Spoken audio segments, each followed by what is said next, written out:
મારું નામ dB Makwana, food safety officer, Surat મહાનગરપાલિકા.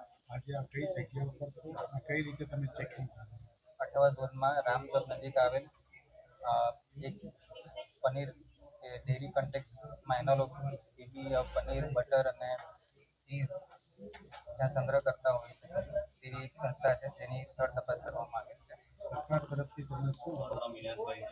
ગઈકાલ મધરાતથી ડેરી કન્ટેક્સમાં એનાલોગ ખાદ્ય પદાર્થોનો ઉપયોગ ટાળવાની જેવી સૂચના સરકાર તરફથી આપવામાં આવેલ છે. એનું પાલન કરવા માટે જેથી ખાદ્ય પદાર્થો છે જે એનાલોગ છે એ બધાનો નાશ કરવાની કામગીરી કરી.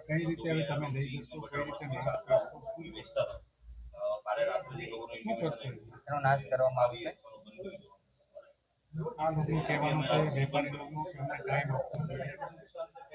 એમાં સરકાર સાહેબથી જે રીતનો આદેશ મળશે એ પ્રમાણે આગળ કાર્યવાહી કરવામાં આવશે.